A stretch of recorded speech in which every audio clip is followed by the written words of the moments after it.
అదే రోజు సాయంత్రం అల్లు అర్జున్ ప్రెస్ మీట్ ఏర్పాట్లు చేస్తున్నట్లు అల్లు అర్జున్ టీం నుంచి ప్రకటన రావడంతో ఒక్కసారిగా అల్లు అర్జున్ ఏం మాట్లాడబోతున్నాడా అన్న ఉత్కంఠ చాలా మందిలో ఉంది.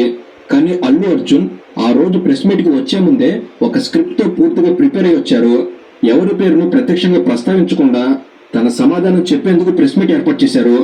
ఆ ప్రెస్ మీట్ లో అల్లు అర్జున్ తనకు పర్మిషన్ లేదు అన్న విషయం తెలియదు అని, జరిగిన సంఘటన కేవలం ఒక యాక్సిడెంట్ మాత్రమే అని, రేవతి గారు మరణించిన విషయం తెలిసిన వెంటనే సినిమా చూడకుండా అక్కడి నుంచి వెళ్లిపోయానని, రేవతి గారి కుటుంబానికి ఎలాంటి సహాయం చేయాలనే విషయం మీద ఆలోచిస్తున్నామని, రేవతి గారు మరణించడం వల్ల నేను ఎంతగానో బాధపడుతున్నానని, సినిమా విజయాన్ని కూడా సరిగ్గా ఎంజాయ్ చేయలేకపోతున్నాం, అందుకే సక్సెస్ ఫంక్షన్లు కూడా ఏర్పాటు చేయలేదు అని, తన మీద తప్పుడు ప్రచారం జరుగుతుందని అల్లు అర్జున్ తన ప్రెస్ మీట్ లో మాట్లాడారు. ఈ మొత్తం ప్రెస్ మీట్ లో ఎవరి పేరు స్వయంగా ప్రస్తావించలేదు. మీడియా ప్రశ్నలకు కూడా సమాధానం చెప్పలేదు. నేను ఎడ్జ్ లో ఉన్నాను, దయచేసి నన్ను అర్థం చేసుకోండి అంటూ బ్యాలెన్స్ మెయింటైన్ చేసే ప్రయత్నం చేశారు అల్లు అర్జున్. అయితే ఈ ప్రెస్ మీట్ లో అల్లు అర్జున్ ఎవరి పేరు ప్రస్తావించలేదు. కానీ అల్లు అర్జున్ ఎవరిని ఉద్దేశించి ఈ ప్రెస్ మీట్ ఏర్పాటు చేశారన్న విషయం మాత్రం అందరికీ అర్థమవుతుంది. కేవలం రేవంత్ రెడ్డి గారి అసెంబ్లీ స్పీచ్ కు కౌంటర్ గా మాత్రమే అల్లు అర్జున్ ఈ ప్రెస్ మీట్ ఏర్పాటు చేశారు. కాబట్టి రేవంత్ రెడ్డి పేరు ఆయన ప్రస్తావించకపోయినా ప్రెస్ మీట్ లో ఎవరిని ఉద్దేశించి మాట్లాడారు అన్న విషయం మీద అందరికీ అర్థమైంది. దాంతో కాంగ్రెస్ పార్టీ ఈ విషయం మీద విమర్శలు మొదలుపెట్టింది. ప్రభుత్వం కూడా అల్లు అర్జున్ మాట్లాడిన విషయాలను సీరియస్ గా తీసుకుంది. డిసెంబర్ 22న ఉదయం ఏసీపీ విష్ణుమూర్తి ప్రెస్ క్లబ్ లో మీడియా సమావేశం ఏర్పాటు చేసి అల్లు అర్జున్ మీద కాస్త తీవ్రంగానే విమర్శలు చేశారు. నిజానికి ఏసీపీ విష్ణుమూర్తి మాట్లాడిన విధానం పోలీస్ అధికారులు కాకుండా రాజకీయ నాయకుల తరహాలో ఉంది. చర్మం ఒలుస్తూ తోలు తీస్తామంటూ ఒక పోలీస్ అధికారి మాట్లాడడం ఏ విధంగా సమర్థనీయం కాదు.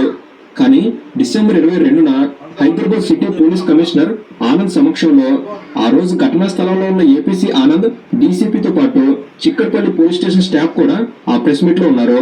అల్లు అర్జున్ చెప్తున్న విషయాల మీద పోలీసులు స్పందించారు.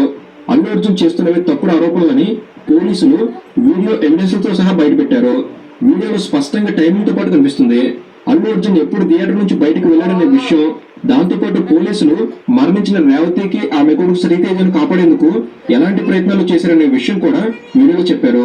ఆ రోజున పోలీసులు చేసిన ప్రయత్నాలు, అల్లు అర్జున్ టీం స్పందించిన తీరు, ఇవన్నీ ప్రెస్ మీట్ లో మాట్లాడారు. ఒక రకంగా ముఖ్యమంత్రి అసెంబ్లీలో మాట్లాడిన మాటలకు పోలీసులు ఆధారాలు బయట పెట్టారని చెప్పొచ్చు. ఇలా ఈ విషయంలో ఒక్కొక్కరిగా వారి వారి స్పందనను వ్యక్తం చేస్తూ వ్యవహారాన్ని చాలా పెద్దదిగా మార్చారు. అయితే అల్లు అర్జున్ థియేటర్కి వచ్చిన రోజు ఏం జరిగిందనే విషయం మీద ఒక వీడియో సర్క్యులేట్ అవుతుంది. ఆ వీడియోలో అల్లు అర్జున్ కుటుంబం మొత్తం 3 కారాలు థియేటర్కి వచ్చారు. అల్లు అర్జున్ పిల్లలు ఒకసారి, అల్లు అర్జున్ ఒకసారి, ఆయన భార్య, మామగారు, ఇలా మొత్తం 3 కార్లు 3 వేరు సమయాల్లో థియేటర్కి వచ్చాయి. ముషీరాబాద్ మెట్రో స్టేషన్ నుంచి ఆర్టీసీ క్రాస్ రోడ్ వరకు రోడ్ షో జరిగింది. Allu Arjun car roof top మీద నుంచి అభివాదం చేయడం, అక్కడున్న క్రౌడ్ ని ప్రైవేట్ బౌన్సర్లతో కంట్రోల్ చేసే ప్రయత్నం చేయడంతో థియేటర్ వద్ద తొక్కిసలాట జరిగింది. దానికి తోడు అప్పర్ బాల్కనీలోకి అల్లు అర్జున్ వెళ్లే ముందు థియేటర్ అప్పర్ బాల్కనీ మొత్తాన్ని అల్లు అర్జున్ బౌన్సర్లు బ్లాక్ చేయడంతో ఒక్కసారిగా అభిమానులు లోయర్ బాల్కనీలోకి వెళ్లారు. కాబట్టి లోయర్ బాల్కనీలో అభిమానులు ఒకసారిగా రావడంతో లోయర్ బాల్కనీలో తొక్కిసలాట జరిగింది. అల్లు అర్జున్ అప్పర్ బాల్కనీలోకి రావడం వల్ల ఆయన చూసేందుకు లోయర్ బాల్కనీలో అభిమానులు ఎలా ప్రవర్తించారనే విషయం అర్థం కావడానికి పోలీసులు కూడా వీడియో ఎవిడెన్స్ రిలీజ్ చేశారు.